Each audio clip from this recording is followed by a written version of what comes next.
I love fantasy. Dark fantasy, high fantasy, fantasy books, fantasy movies, fantasy games, any depiction of the theme in any form of fiction. And I love them so much that I'm always ranting about the fact that the good stuff is way rarer than you'd think today. And since on this channel we normally talk about manga, I guess you can figure out yourself the topic of today's video. Now, some of my favorite manga of all times are fantasy manga, like Berserk, Claymore, Full Metal Alchemist, even though you might say that's steampunk and not fantasy. But there have been dark days where fantasy manga have been tainted by the omnipresence of isekai and stuff inspired by 90s RPG. It's the biggest piece of dog shit. Though maybe, just maybe, we can say those days are over. Whether that's the truth or not today, I, a passionate fantasy enthusiast, am here to recommend you a few of my favorite traditional fantasy manga currently ongoing. There's been a resurgence of fantasy in most magazines lately, and not only more properly fantasy manga are published, but some of them are the most followed. So I decided to call this phenomenon the Fantasy Revolution. And I'll use this video to cover more properly some of my favorites. But there are going to be some due honorable mentions. So without further ado, let's dive into it. Have you ever felt like everything, your job and your surroundings don't really fit you? Like you belong somewhere else? Well, if the answer is yes, you might like this manga. And if the answer is no, I think it still has a lot to offer. The Bugle Call is the story of Lucas, a 14-year-old guy, a trumpeter that finds himself living on the battlefield, enslaved to his commander, even though he would want to do nothing but play the bugle and study music in his lifetime. He despises the sight of blood and doesn't even remotely want to have anything to do with weapons. But after a battle, the occasion to change his life presents itself in the form of a dude who wears a weird hat and claims to be the Pope. He offers to enroll him in his army, since with the strange branch that recently emerged from his head, his powers have manifested. And in exchange, the Pope offers him the possibility to study music on his own and never actually risk his life on the battlefield. The perfect deal for Lucas. And that's how the story of the Bugle Call takes off, hooking you up with layered characters, extremely rich world building, politics that somehow actually work, and a good way to teach about all of this through a masterclass in exposition. The power system, based on Lucas and the abilities of the other Romienses, is fairly simple and plainly explained time after time, whenever something or someone new is introduced.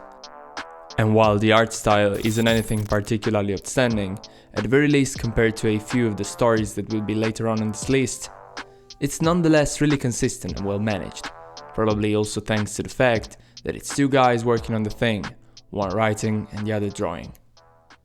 But as I said, there's a fantasy story with amazing drawings that's gonna shock the world when the anime adaptation comes out in a few months. And that story, you guessed it, is Atelier of Witch Hat. But how can I describe this manga? How can I describe these panels?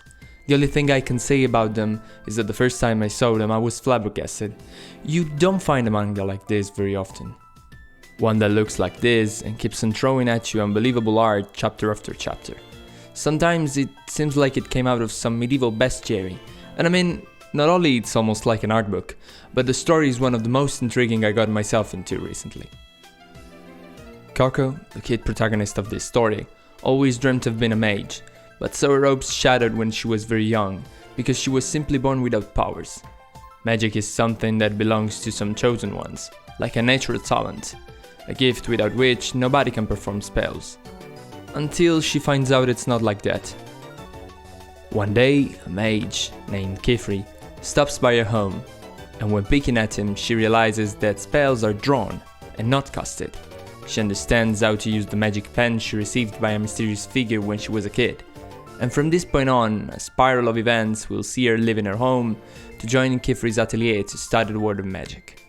And from there on, I don't want to spoil too much, I'll leave you to it. Another very recent manga that I'd like to recommend, currently published on Shonen Jump, is Centuria. This manga caught my attention on the day of its release because of its strange and unlikely premise. Julian is caught and enslaved on a cargo ship owned by a dude that looks like a Spanish colonizer to be sold in the continent. Julian's been sold by his mother when he was little, and since then he's had no family, no friends, no one to trust. But on the ship he finds kindness and friendliness in a pregnant woman named Mira, that takes care of him and reassures him that love and kindness do exist, even in a world like theirs. The twist to the story happens in the moment the ship is caught in a dangerous storm. The slave trader thus orders his men to kill the slaves to save supplies and weight on the boat, and all of them, dying, protect Mira and Julian.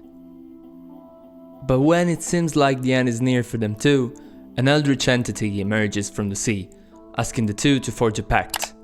One of them will die, but the other one will receive a blessing.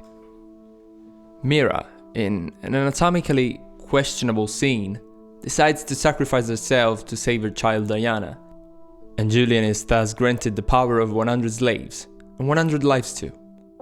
From now on, Julian will protect Diana, reach land, meet new people and new monstrosities, in a mysterious world that shows itself page after page. And I say that literally, because we're only like 20 chapters in, but anyway I find it really enjoyable so far, narratively and artistically wise.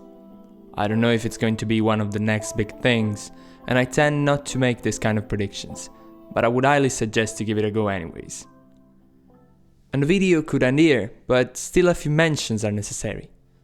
How can we talk about a revolution without talking about the leaders of the revolutionary?